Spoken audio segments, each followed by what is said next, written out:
Shalom, selamat pagi, selamat hari Minggu untuk kita semua. Puji nama Tuhan, pada pagi hari ini kita boleh berkumpul kembali, kita mau beribadah, kita mau memuliakan Tuhan, kita mau memuji Tuhan, dan kita mau menikmati hadirat Tuhan melalui perenungan firman. Mari kita bersama-sama memulai ibadah kita pada pagi hari ini dengan mempersiapkan diri. Kita naikkan pujian dari PKJ 13, kita masuk rumahnya.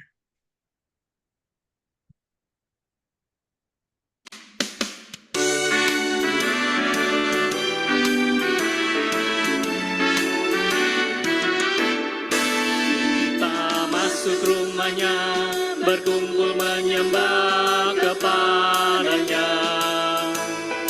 Kita masuk rumahnya, berkumpul menyembah kepadanya. Kita masuk rumahnya, berkumpul menyembah kepada Kristus. Menyembah Kristus Tuhan. Lupakanlah dirimu, arahkan hatimu kepadanya. Lupakanlah dirimu, arahkan hatimu kepadanya. Lupakanlah dirimu, arahkan hatimu kepada Kristus. Menyembah Kristus Tuhan.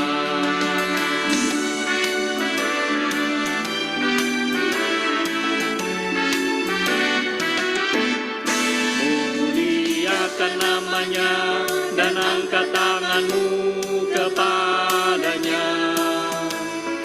Muliakan namanya dan angkat tanganmu kepadanya. Muliakan namanya dan angkat tanganmu kepada Kristus. Menyembah Kristus Tuhan.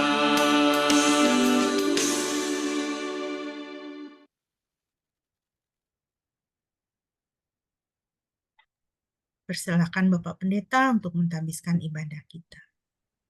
Mari jemaat yang dikasihi oleh Tuhan, kita akan menhabiskan ibadah kita pada pagi ini sambil kita mengingat bahwa pertolongan kita adalah di dalam nama Yahweh, Bapa, Anak, dan Roh Kudus. Turunlah kiranya damai sejahtera dari Yahweh, Bapa, Anak, dan Roh Kudus menyertai setiap saudara mulai saat ini sampai Tuhan Yesus datang kembali. Haleluya.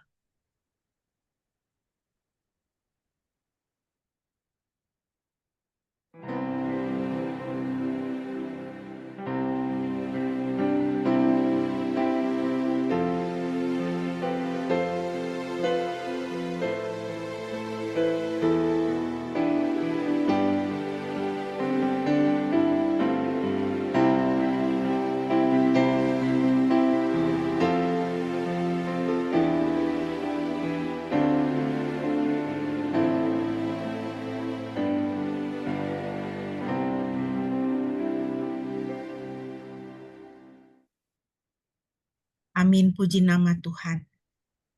Nats pembimbing bagi kita pada pagi hari ini terambil dari Mazmur 34 ayat 9. Mazmur 34 ayat 9, demikianlah firman Tuhan. Kecaplah dan lihatlah betapa baiknya Tuhan itu, berbahagialah orang yang berlindung padanya. Puji nama Tuhan. Bapak Ibu yang dikasihi Tuhan, kita mengucap syukur pada Tuhan. Pada hari ini kita boleh memasuki minggu yang terakhir dari bulan Agustus. Saya yakin kita dapat menyaksikan bersama bagaimana Tuhan itu baik dalam kehidupan kita, memelihara dan melindungi kita. Biarlah kita senantiasa dipenuhi dengan pujian dan ucapan syukur kepada Tuhan atas kebaikan Tuhan, pemeliharaan dan penyertaan Tuhan di dalam kehidupan kita. Mari kita terus memuji Tuhan dengan bermazmur dari Mazmur 148. Mazmur 148. Saya akan memimpin pembacaannya bagi kita sekalian, dan saya mengajak kita semua bisa mengikuti dari tempat kita masing-masing. Mazmur 148. Mari kita memuji Tuhan bersama-sama. Haleluya, pujilah Yahweh di surga, pujilah Dia di tempat yang tinggi.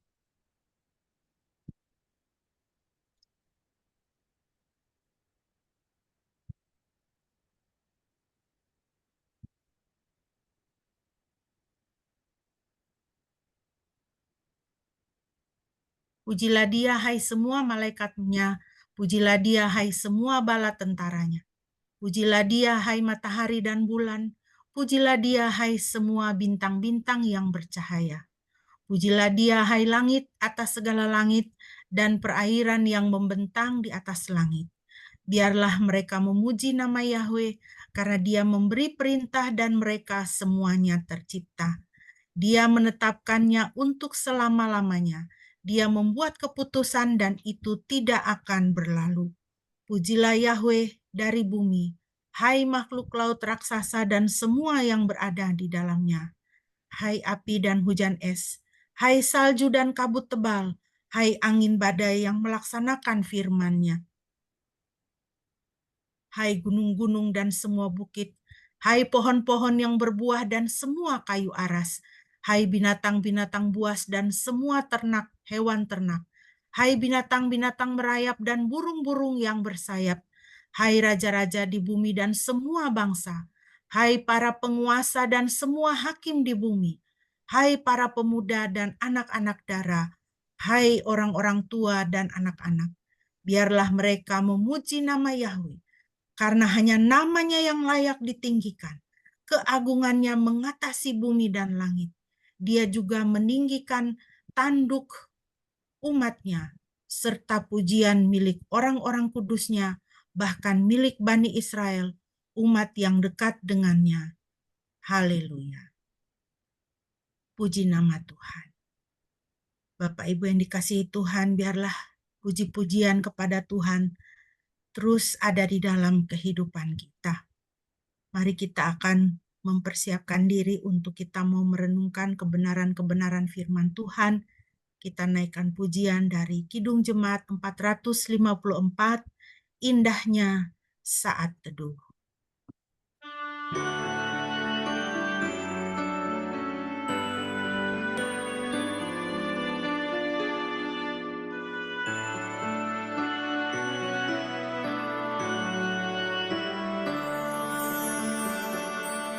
Indahnya saat yang teduh menghadap tatap Bapa-Ku, ku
doa dan perenungan firman Tuhan akan disampaikan oleh hambanya.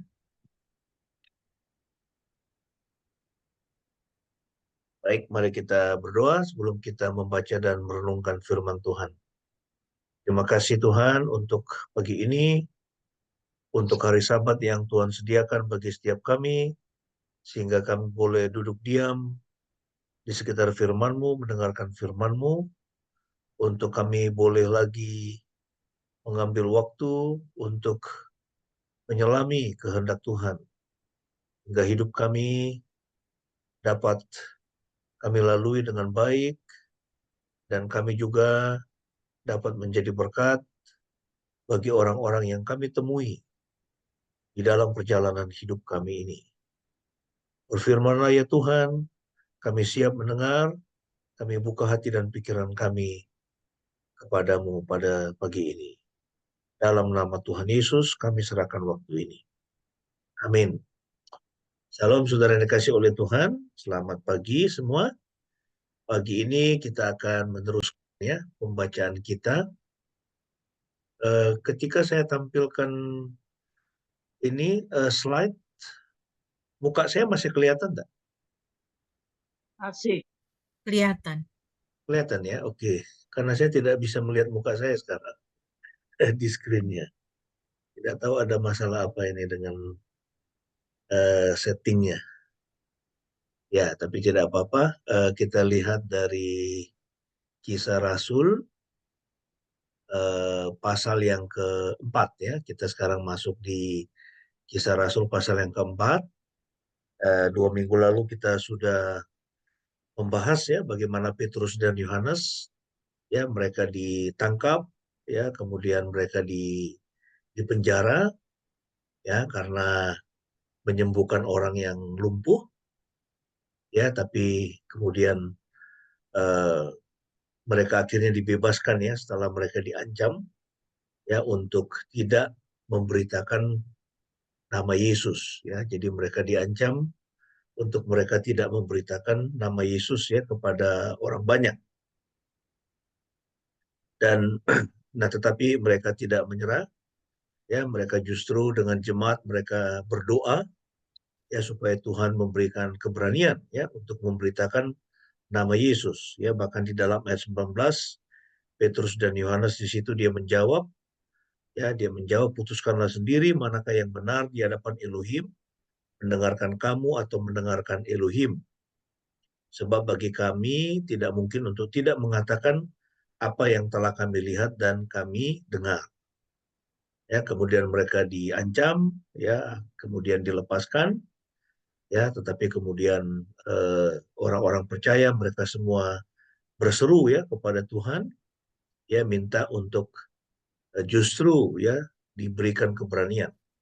Jadi ketika diancam justru mereka meminta supaya Tuhan memberikan keberanian untuk memberitakan Injil. Nah, sekarang kita akan lihat ayat 32 sampai dengan 37.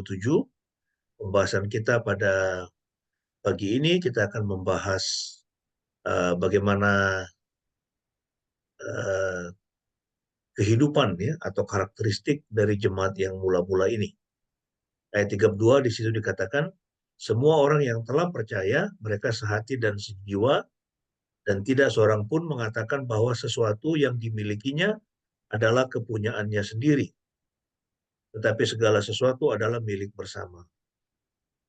Dan dengan kuasa yang besar, para rasul itu memberi kesaksian tentang kebangkitan Tuhan Yesus dan anugerah yang besar ada pada mereka semua. Tidak ada seorang pun yang kekurangan di antara mereka, karena setiap orang yang memiliki tanah atau rumah menjualnya dan membawa hasil penjualannya itu, dan meletakkannya di kaki para rasul, lalu dibagi-bagikan kepada setiap orang sesuai dengan kebutuhan mereka masing-masing. Adapun Yoses, seorang Lewi dari Siprus, yang oleh para rasul disebut Barnabas, yang artinya anak penghiburan. Ia menjual ladangnya, lalu membawa uangnya dan meletakkannya di kaki para rasul. Ya, kalau kita lihat di dalam judul bahasa Inggris, ya di situ dikasih judul They Had Everything in Common. Ya, jadi mereka setiap orang ya itu memiliki itu sesuatu yang dimiliki oleh orang lain. Ya, atau setiap orang itu tercukupi kebutuhannya karena mereka mendapatkannya dari orang lain ya atau dari apa namanya? Itu dari sesamanya. Nah, kita akan melihat topik kita pada pagi ini adalah karakteristik jemaat yang mula-mula. Ya, karakteristik dari jemaat mula-mula. Apa yang menjadi karakteristik dari jemaat mula-mula itu? Ya. Nah, kalau kita berbicara tentang karakteristik ya, itu juga bisa berbicara tentang budaya ya. Apa sih yang menjadi budaya dari jemaat mula-mula ini? Ya. Dan ini satu pertanyaan, apa budaya dari gereja Anda? Ya, apa budaya dari gereja Anda? Setiap gereja itu pasti memiliki budaya ya atau ciri khas ya, tidak peduli seberapa besar atau kecilnya ya. Apa budaya gereja Anda atau apa budaya Anda sebagai bagian dari satu jemaat? Ya, budaya kita adalah siapa kita dan bagaimana kita melakukan sesuatu. Ya, kalau Indonesia ini kan eh, apa? Ini kita sebagai orang Indonesia itu karakteristiknya kan bisa kelihatan sekali ya kan? Ya, orang Indonesia itu katanya ramah. Ya, kalau dengan turis itu sopan, ya sikapnya membantu. Ya, itu ciri khas ya budaya dari orang Indonesia. Ya, kecuali kalau saat demo ya kan, seperti kemarin itu, ya bisa begitu brutal itu kan, itu para pendemo itu.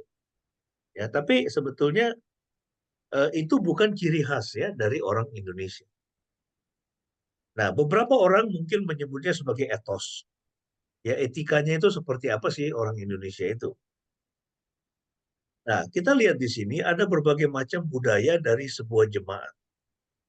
Ya, ada berbagai macam budaya atau karakteristik dari sebuah jemaat atau gereja atau orang percaya. Yang pertama itu misalnya ada gereja atau jemaat yang sangat menekankan sekali hal penginjilan atau misi. Ya, kita di Gekindo ini saya dengan ya Ibu Pendeta kami sangat kuat sekali menekankan pada penginjilan atau misi dan itu yang setiap hari saya kerjakan. Ya, setiap hari saya kerjakan melalui internet. Setiap hari saya kerjakan melalui media sosial. Ya, ini kemarin saya eh, itu menyampaikan kepada Ibu Pendeta. Ya, ada satu situs yang saya sudah belasan tahun yang lalu kerjakan. Ya, dan sampai sekarang situs itu ternyata masih ada. Ya, di-maintain oleh seorang Jerman dan situs itu masih ada dan dibaca oleh jutaan orang di seluruh dunia.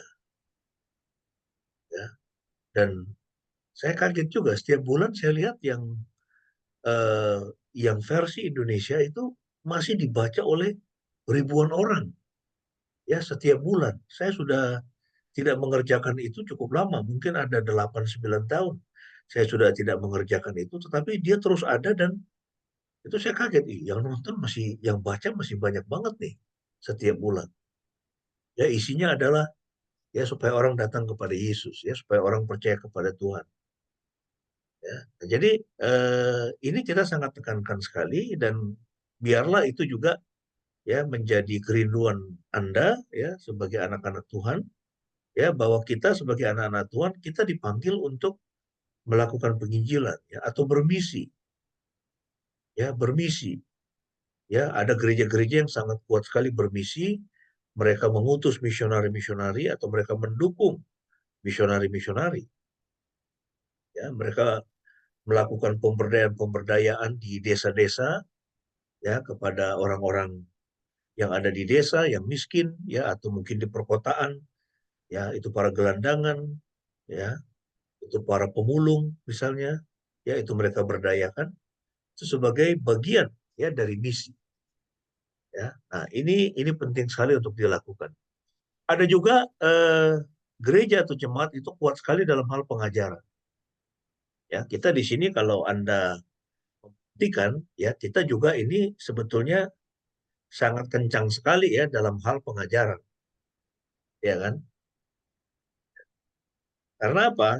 Saya bisa mengatakan begitu, kita belajar dari kitab. Ya, itu tidak cuma comot tema ini, tema itu, tema ini, tema itu. Tidak, tapi kita mau mempelajari keseluruhan kitab.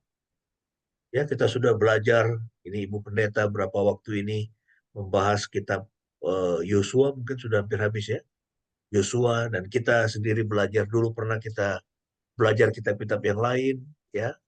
Ada Rut, ya, kemudian juga kita sudah menghabiskan kitab Markus, ya, sekarang kita belajar kisah para rasul, ya. Itu tujuannya adalah supaya jemaat itu mereka ya itu mengerti ya isi dari tiap-tiap kitab itu. Ya, jadi tidak hanya tahu ya itu sejumlah ayat, tetapi mengerti ya itu sebetulnya kitab itu berbicara tentang apa. Ya, tujuan dari penulis kitab suci itu apa. Ada juga gereja atau jemaat yang sangat menekankan sekali worship ya atau penyembahan, puji-pujian. Ya, jadi puji-pujiannya itu lama sekali. Saya pernah diundang di satu persekutuan ya dari satu gereja ya. Wah, itu puji-pujiannya lebih dari 1 jam. Ya. Jadi ketika saya khotbah, itu mulai khotbah, mereka sudah kecapean. Jadi sudah sulit untuk konsentrasi. Karena sudah kecapean ya, puji-pujian selama 1 jam lebih. Nah, sementara saya biasanya ngajarnya kan lama begitu. Ya, akhirnya saya nggak bisa lama-lama, karena saya lihat mereka sudah kelelahan sendiri. Nah, tetapi worship itu juga sesuatu yang penting. Ya, tetapi juga kita harus punya porsi yang tepat. Ya, menyediakan porsi yang tepat. Ya, supaya pengajaran firman Tuhan itu ya tetap menjadi prioritas utama ya. Lalu kemudian ada yang kuat sekali dalam hal melayani ya, saling membantu sesama jemaat ya. Ini yang juga kita lihat dari jemaat mula-mula ya. Kalau kita lihat jemaat mula-mula itu ya karakteristiknya itu mereka sangat kuat ya. Kalau kita baca di Kisah Rasul pasal 2 dan pasal 4 ya, mereka kuat sekali dalam hal penginjilan atau misi, pengajaran ya, lalu melayani ya, saling membantu sesama jemaat dan persekutuan. Ya, itu worship juga ada ya, mereka eh, apa itu punya waktu yang teratur ya, itu memuji Tuhan, yang beribadah kepada Tuhan. Ya, tetapi 1, 2, 4, 5 itu sangat kuat sekali kita lihat di tengah-tengah jemaat yang mula-mula. Nah, apa budaya atau ciri khas dari jemaat mula-mula? Ya, kalau kita kompres lagi, kita akan melihat mereka kuat sekali dalam hal penginjilan dan pengajaran. Anda bisa membaca di Kisah Rasul 2 ayat 42. Ya, mereka kuat sekali dalam hal penginjilan dan pengajaran dan juga dalam hal saling melayani. Ya, khususnya di pasal 4 ini ya kita lihat mereka kuat sekali dalam hal saling melayani. Nah, ada 4 ciri khas yang kita lihat di dalam teks kita. Yang pertama ya friendship ya. Itu persahabatan atau itu persekutuan ya di antara jemaat mula-mula itu sangat kuat. Ya, kita lihat itu nanti di ayat 32. Kemudian mereka ini orang-orang yang jemaat mula-mula ini orang-orang yang murah hati. Ya, dermawan mereka. Ya, saling memperhatikan kebutuhan jemaat yang lain. Kemudian mereka juga orang-orang yang mereka fokus saling memberi harapan. Ya, saling memberi harapan ya bahwa Kristus sudah mati tapi dia juga sudah bangkit. Ya. Jadi jemaat itu jangan gampang putus asa. Ya, karena Tuhan sudah memberikan jaminan hidup kekal di surga. Ini saatnya bekerja untuk Tuhan ya dengan pandangan eskatologis. Ya, pandangan bahwa Tuhan akan datang kembali. Lalu kemudian yang keempat, mereka menghasilkan orang-orang yang saling melayani. Ya, saling melayani sesama jemaat yang lain. Nah, kita lihat yang pertama, persahabatan yang kuat. Ya, kita bisa baca itu di ayat 32. Di situ dikatakan semua orang yang telah percaya, ya, mereka sehati dan sejiwa. Semua orang yang telah percaya, mereka sehati dan sejiwa, dan tidak seorang pun mengatakan bahwa sesuatu yang dimilikinya adalah kepunyaannya sendiri.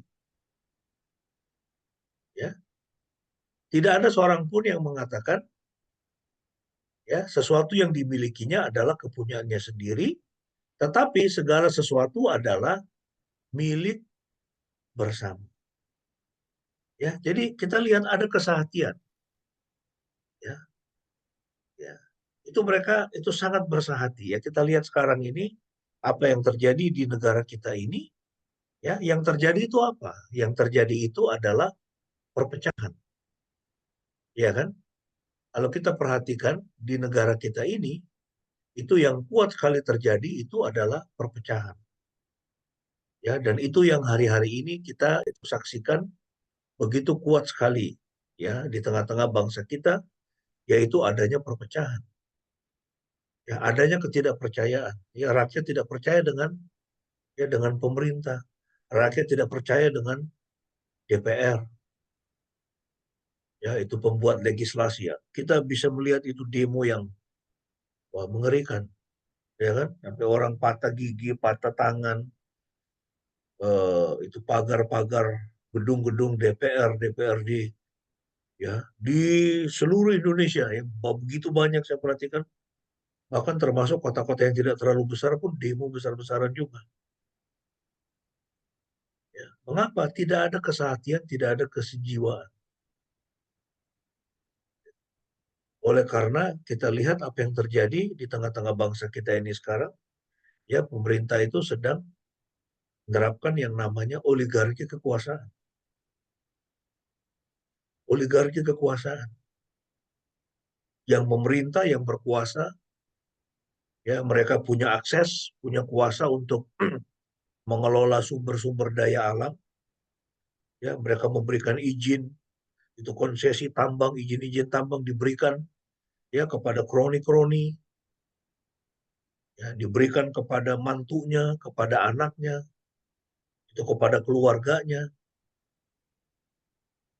Itu anaknya bisa naik private jet itu ke Amerika, itu ketika ribuan mahasiswa itu berdemo dan ya itu mereka banyak yang terluka. Jadi kita lihat ini ketimpangan, ini bahaya sekali. Ya, saya sudah dari tahun lalu ini saya mengamati ini. Ya, bahwa itu bukan sekedar demo. Yang kita lihat kemarin bukan hanya sekedar demo menentang rancangan undang-undang pilkada itu. Bukan sekedar demo menentang anggota DPR yang melawan konstitusi. Bukan sekedar itu. Tapi ada kemarahan terpendam kalau kita lihat ya. Oleh karena apa? Hidup makin susah. Ya hidup makin susah. Ya, ini DB kalau datang ke Jogja kemarin juga eh, itu Bu Dokter itu saya aja lihat itu. Setiap hari pedagang asongan makin bertambah. Cari kerja itu susah sekali sekarang. Ya kan? Cari kerja begitu susah sementara saat yang sama itu presiden dia sibuk bangun istana. Bagaimana bisa istana itu ya itu menghasilkan pemerataan dalam hal pembangunan, pemerataan dalam hal apa itu penyediaan lapangan kerja. Nah, menurut saya itu nonsens. Ya, bagaimana bisa itu proyek-proyek mercusuar yang gila-gilaan ya tapi kemudian itu rugi. Ya kan MRT itu rugi, LRT itu rugi. Bus kereta cepat itu rugi dan semua harus ditutup dengan APBN, ditutup utang-utang itu dengan APBD sehingga apa? Uang buat rakyat menjadi semakin sedikit. Akhirnya rakyat dipajak. Nah, jadi kita melihat bahwa di tengah-tengah para pemimpin kita sekarang ada ketidaksehatian, ada tidak sejiwa, ada perpecahan. Dan itu bahaya sekali. Ya, itu kalau Indonesia ini seperti ini, Kita bisa jadi seperti Bangladesh yang kemarin itu.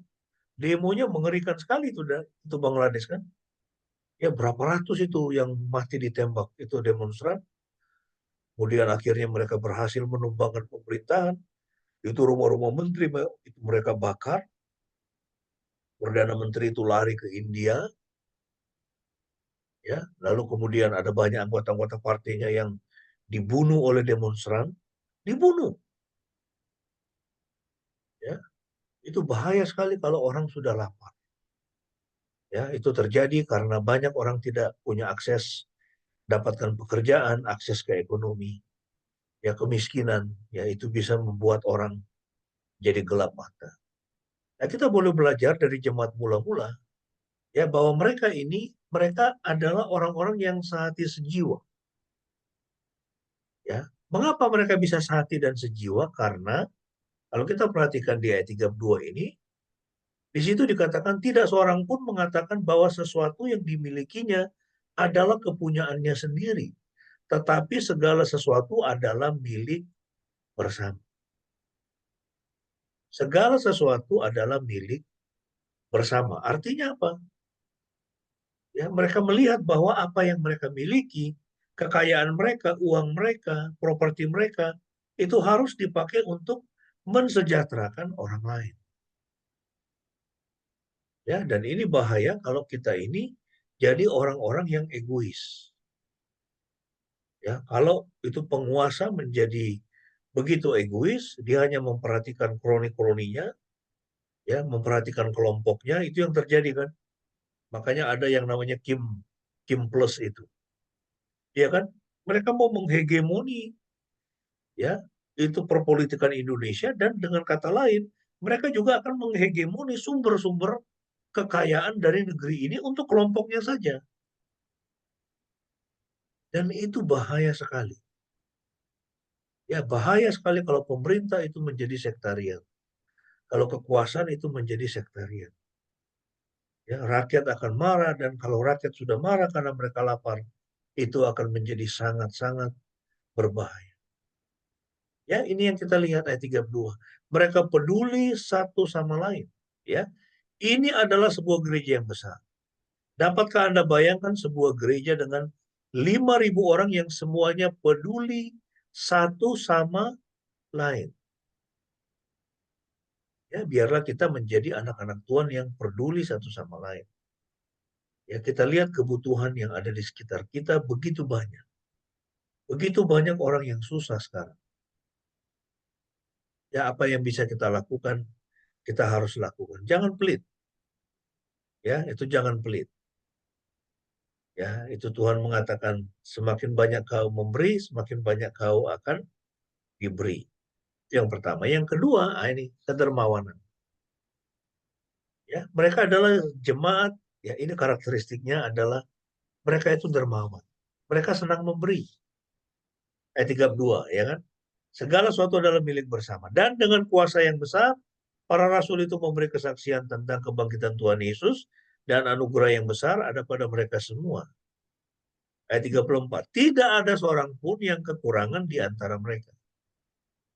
Karena setiap orang yang memiliki tanah atau rumah, menjualnya dan membawa hasil penjualannya itu. Dan meletakkannya di kaki para rasul, lalu dibagi-bagikan kepada setiap orang sesuai dengan kebutuhan mereka masing-masing. Waduh, ada nggak ya jemaat seperti itu sekarang di dunia atau di Indonesia?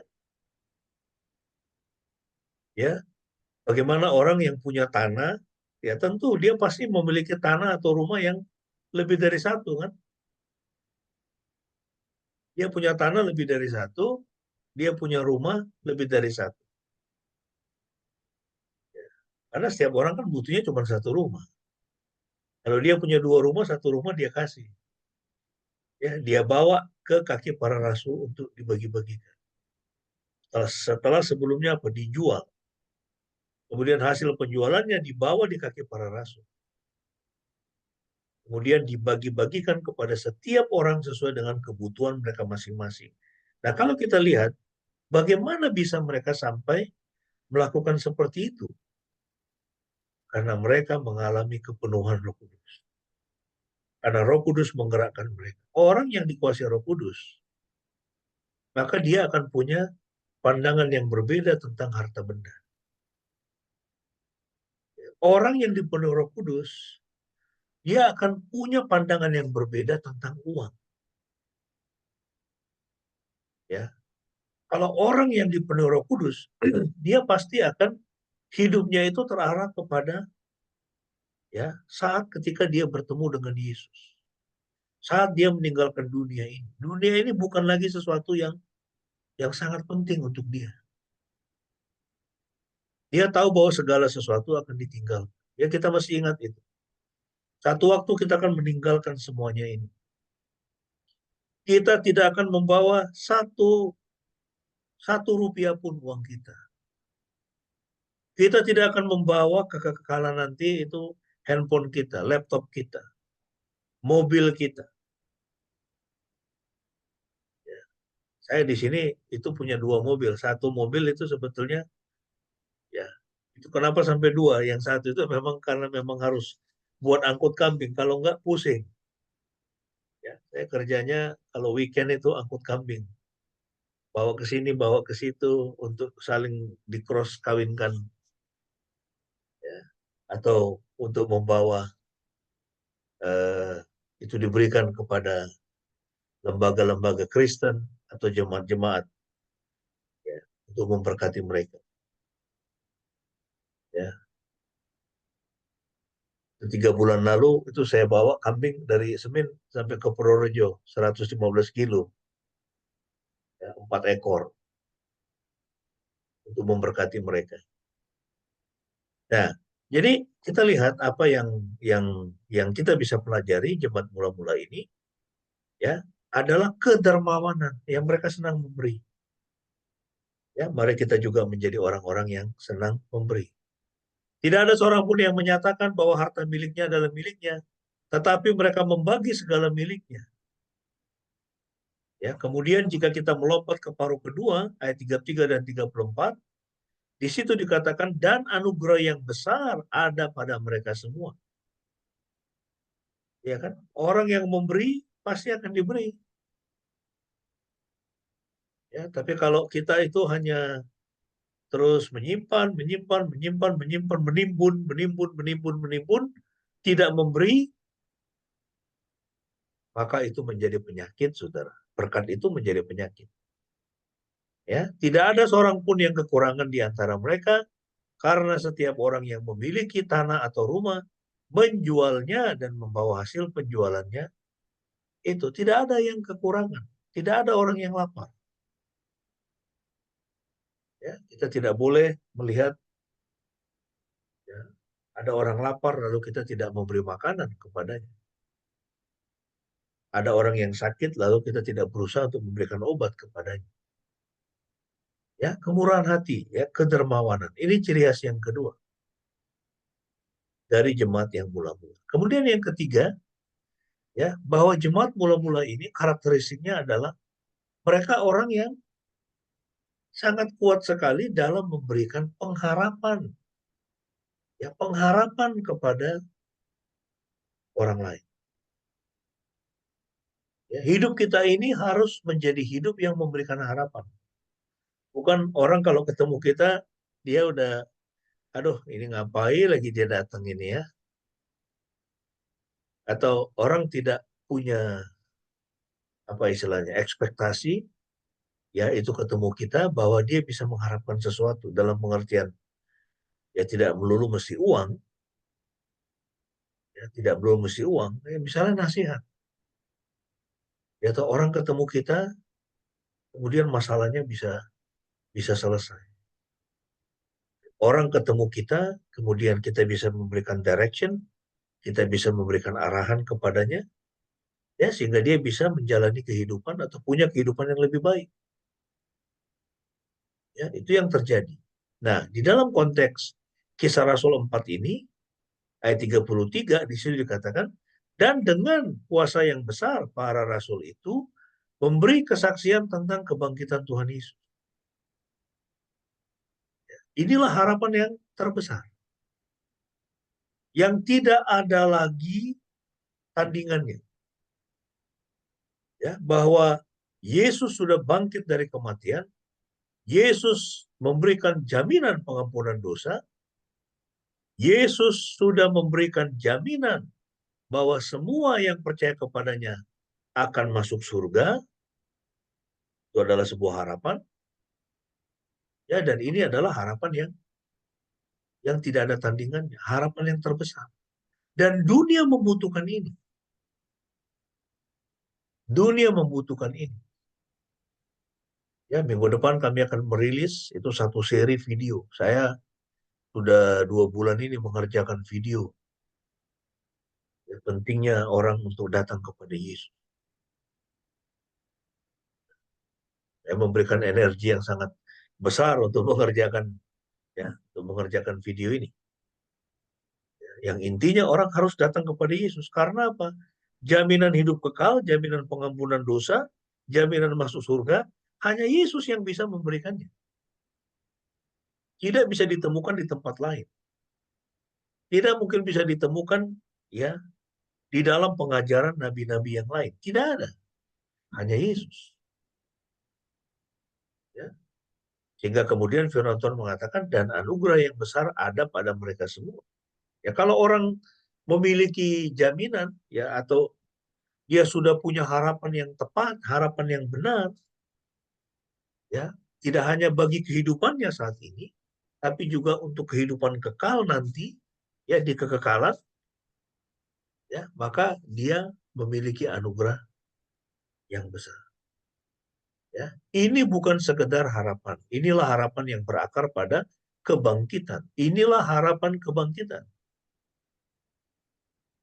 Harapan ya bahwa sama seperti Kristus sudah mati karena dosa, kita juga sudah mati karena dosa, dan sama seperti Kristus dia sudah bangkit dari kematian, maka kita yang bersama dengan Kristus yang percaya kepada Yesus juga kita akan bangkit dari kematian, memiliki hidup kekal. Kita akan mendapatkan hidup kekal ya untuk selama-lamanya. Ya, jadi kebangkitan Tuhan Yesus itu penting. Ya, walaupun ada keyakinan yang yang coba meniadakan bahwa Yesus benar-benar mati.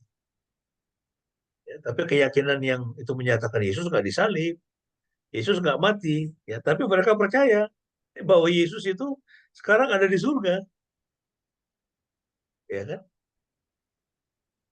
Nah, jadi itu memberikan harapan, ya.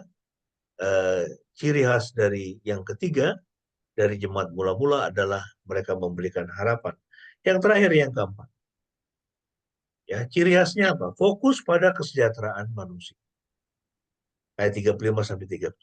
Mereka fokus pada kesejahteraan manusia. Mereka dermawan, tapi juga mereka fokus ya supaya orang hidupnya itu lebih baik, ini kan?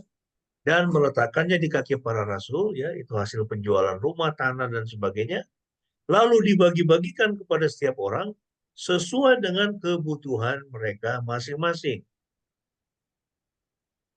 Ya, adapun Yoses seorang Lewi dari Siprus yang oleh para rasul disebut Barnabas, yang artinya anak penghiburan, ia menjual ladangnya lalu membawa uangnya dan meletakkannya di kaki para rasul. Ya, jadi kekayaan itu, saudara, uang itu dibagi-bagikan kepada setiap orang, tidak ada yang terkecuali. Ya, bukan hanya kepada kroni-kroni saja.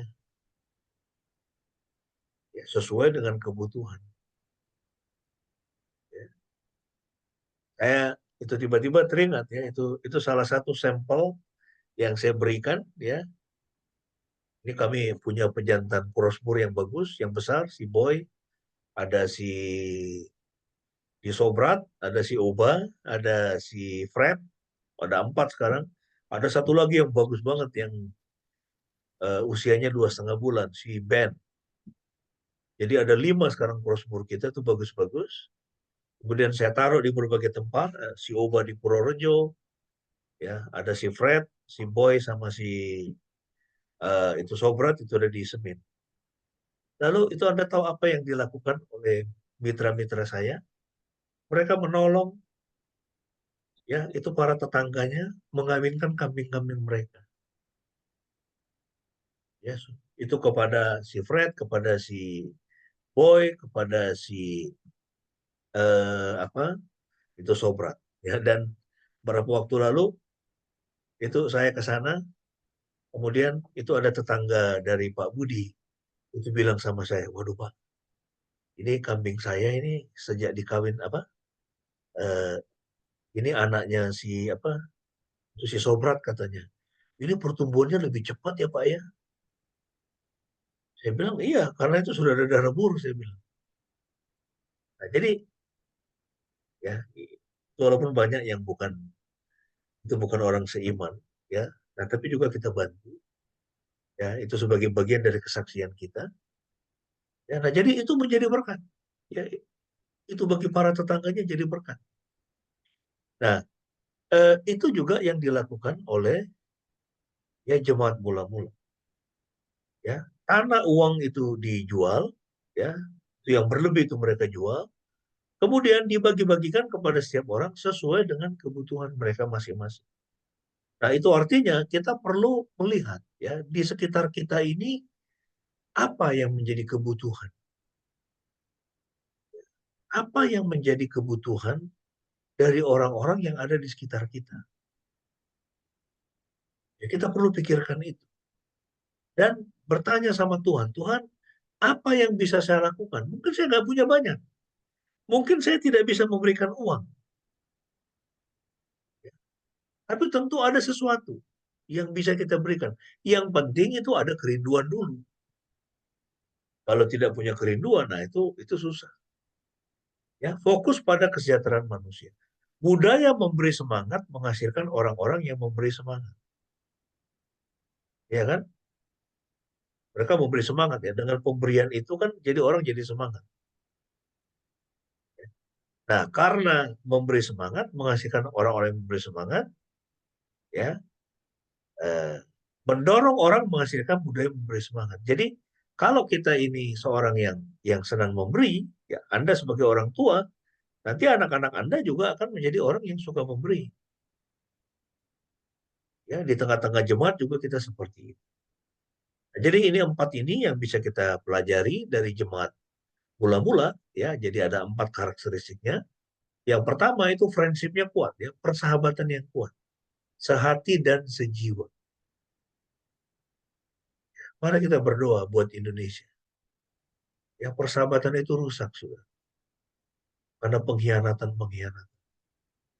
Ya, persahabatan itu menjadi rusak karena apa? Karena keserakahan, ada satu kelompok ingin menghegemoni kekuasaan, menghegemoni sumber-sumber alam,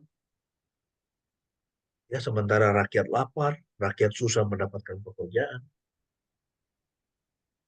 Jadi kalau mau rakyat itu dukung, ya kan,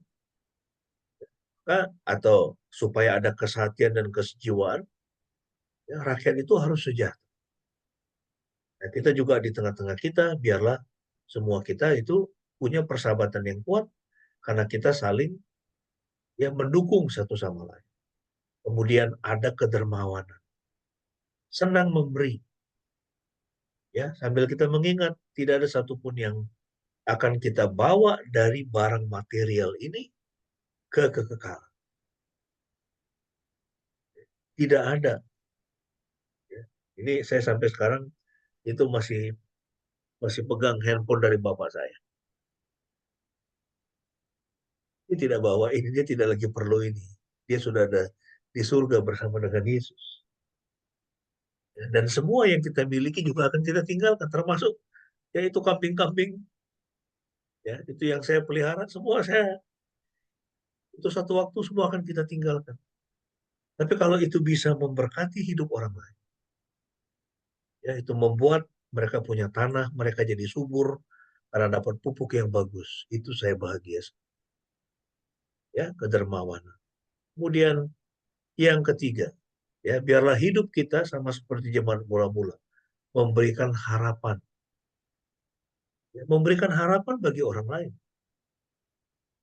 Ya, ini kalau sekarang ini itu salah satu yang paling penting ya, memberikan harapan. Kalau Anda memberikan harapan itu adalah Anda harus perhatikan, ya baik saudaramu atau tetanggamu, ya dia bisa sekolahkan anaknya nggak?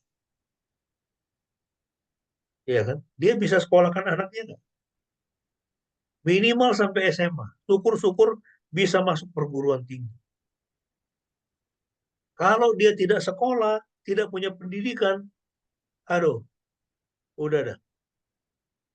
Ya, ini sarjana aja sekarang itu masih banyak yang nganggur. Tapi paling tidak dia dapat pekerjaan, dia sudah dapat pekerjaan yang akan lebih baik daripada orang yang misalnya cuma tamat SD. Pendidikan itu penting sekali. Dan Indonesia ini, ya kalau kita bandingkan dengan Jepang atau negara lain misalnya, itu IQ-nya paling rendah, cuma 78. Rata-rata Indonesia cuma 78. Anda bayangkan. Ya, makanya jangan heran itu, ya. Waktu Pilpres kemarin yang menang itu yang mengusung apa? Makan siang gratis dan susu gratis. Makanan, saudara. Itu artinya apa? Masih banyak jemaat kita itu apa? Ini ini warga masyarakat kita itu yang lapar. Yang lapar, masih banyak yang lapar. Masih banyak yang harus berjuang memenuhi kebutuhan dasar. Kebutuhan dasar itu pemakan. Tapi pemimpin kita dia bangun kereta cepat, saudara. Buat apa itu?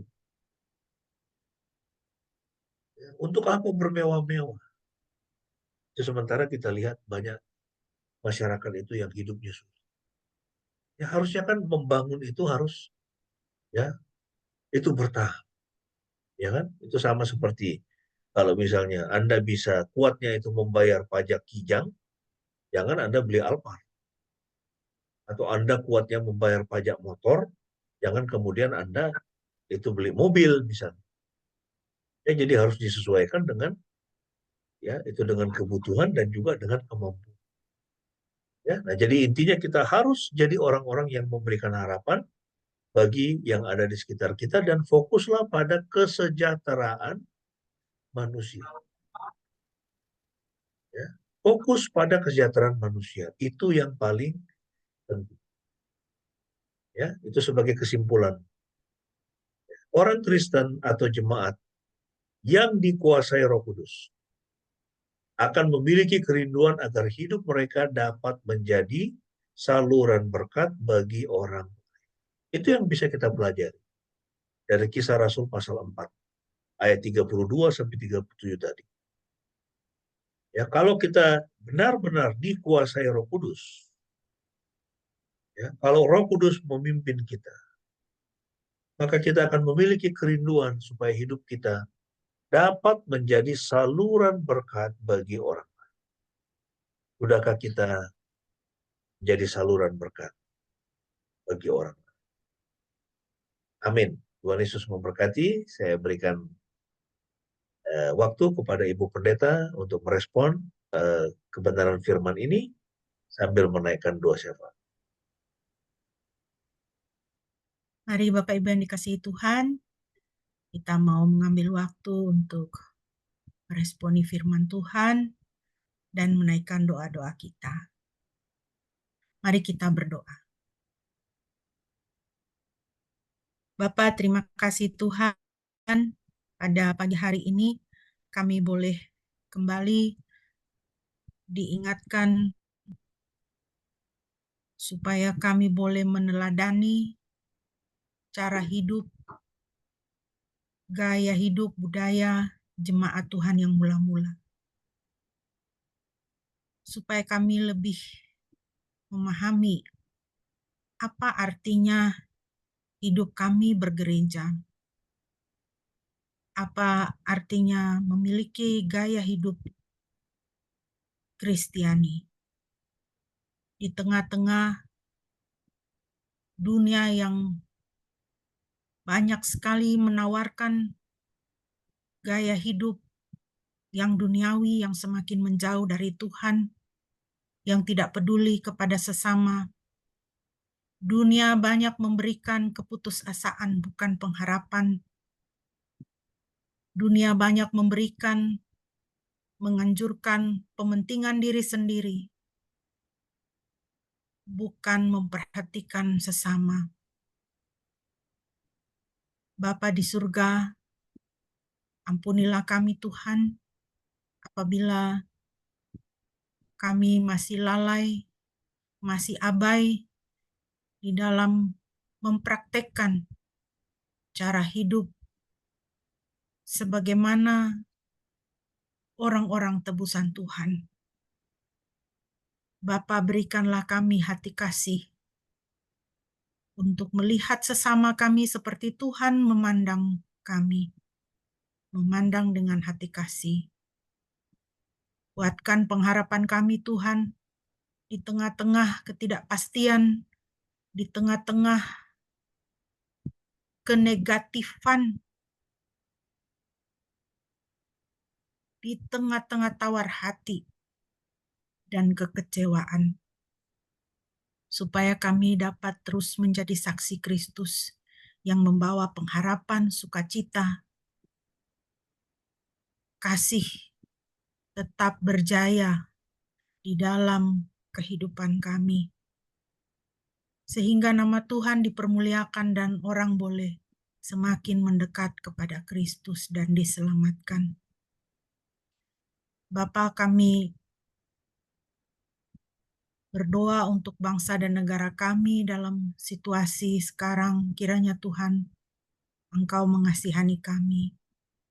Tolong kami Tuhan, tolong pemimpin-pemimpin kami, berikan hikmat kebijaksanaan di dalam memimpin bangsa ini Tuhan.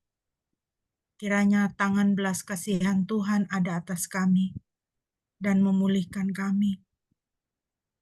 Kami menyerahkan juga setiap jemaat-Mu Tuhan di dalam kehidupan masing-masing, di dalam segala situasi kehidupan yang kami alami saat ini Tuhan, dengan tanggung jawab dan peran kami yang Tuhan percayakan kepada kami. Tolong kami Tuhan, berkati anak-anak kami dalam studi dan juga dalam pekerjaan. Kiranya Tuhan memberikan pertambahan kepada mereka dan memberikan masa depan yang baik yang Tuhan sudah janjikan. Kami berdoa untuk orang tua kami, kiranya Engkau memberkati mereka dalam usia mereka lanjut. Kiranya damai sejahtera Tuhan senantiasa ada di dalam hati dan pikiran mereka. Kesehatan juga Tuhan berikan. Berkati kami yang bekerja, maupun kami sebagai ibu rumah tangga, maupun kami yang di rumah untuk mengurus orang tua kami. Berikanlah kami sukacita senantiasa, dan kiranya Tuhan boleh mencukupkan setiap kebutuhan kami. Terima kasih Bapa, kami sungguh mengucap syukur Engkau Tuhan yang baik dan mengasihi kami. Kami alaskan doa dan permohonan kami ini Tuhan, hanya di dalam nama Tuhan Yesus Kristus, Tuhan dan Juru Selamat kami, yang sudah mengajarkan kami berdoa demikian. Bapa kami yang ada di dalam surga, dikuduskanlah nama-Mu. Datanglah kerajaan-Mu, jadilah kehendak-Mu di bumi seperti di surga. Berikanlah kami pada hari ini makanan kami yang secukupnya, dan ampunilah kami akan kesalahan kami, seperti kami juga mengampuni orang yang bersalah kepada kami. Dan janganlah membawa kami ke dalam pencobaan, tetapi lepaskanlah kami daripada yang jahat.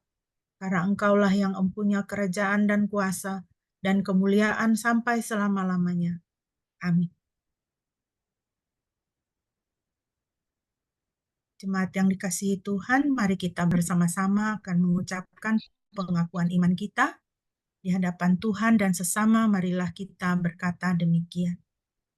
Aku percaya kepada Elohim, Bapa yang Maha Kuasa, Khalik langit dan bumi, dan kepada Yesus Kristus, anaknya yang tunggal Tuhan kita, yang dikandung dari Roh Kudus, lahir dari anak darah Maria, yang menderita sengsara di bawah pemerintahan Pontius Pilatus, disalibkan, mati dan dikuburkan, turun ke dalam kerajaan maut.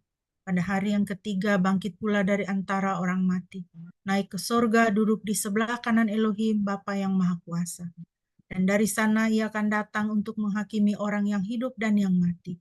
Aku percaya kepada Roh Kudus, gereja yang kudus dan am, persekutuan orang kudus, pengampunan dosa, kebangkitan tubuh, dan hidup yang kekal. Amin.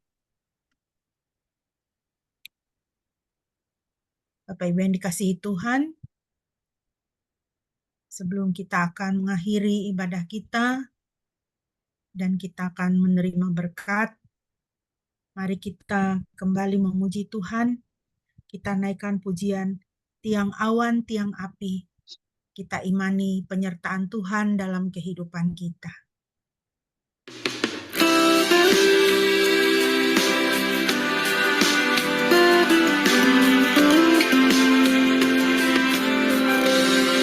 Ku tak perlu khawatir terhadap apapun. Tangan-Mu yang penuh kasih menopangku tanpa henti. Ku tak perlu takut untuk melangkah maju. Hadirat-Mu yang berkuasa menjagaku senantiasa, seperti tiang awan yang meneduhkan dari terik siang. Hatiku selalu tenang di dalam tangan-Mu Tuhan, seperti tiang api yang menerangi dari gelap malam. Kau menjagai hidupku dengan kebaikan-Mu.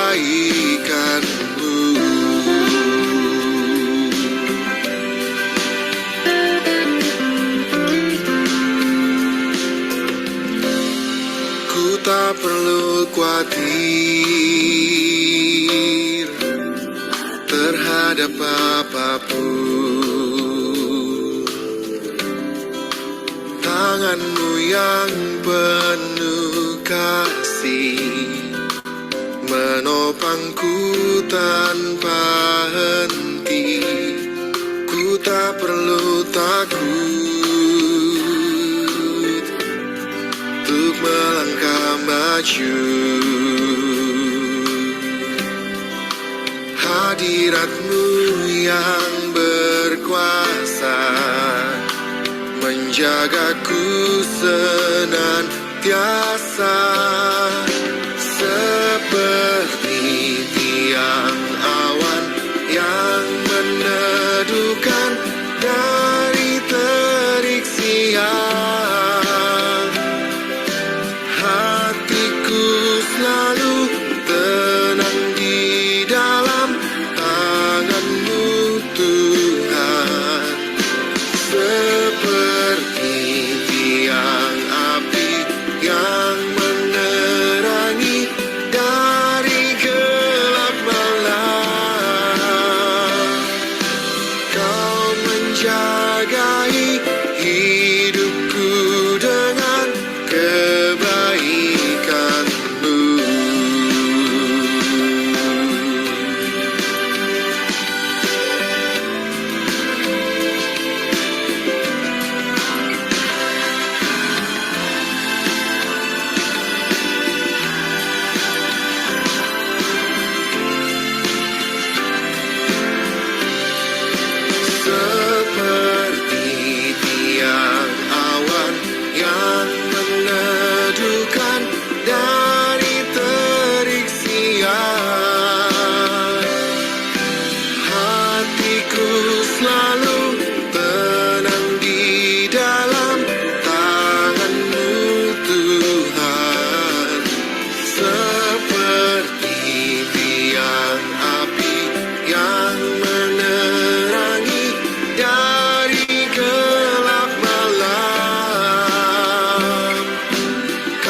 Haleluya. Doa berkat dan doa penutup akan disampaikan oleh hambanya. Baik jemaat yang dikasih oleh Tuhan, kita mengakhiri ibadah kita. Mari kita mengarahkan kepada Tuhan hati dan pikiran kita untuk kita menerima berkat-Nya. Tuhan Yahweh memberkati engkau dan memelihara engkau. Tuhan Yahweh membuat wajah-Nya bersinar atasmu dan memberi engkau anugerah. Tuhan Yahweh mengarahkan wajah-Nya kepadamu dan memberi engkau damai sejahtera. Amin.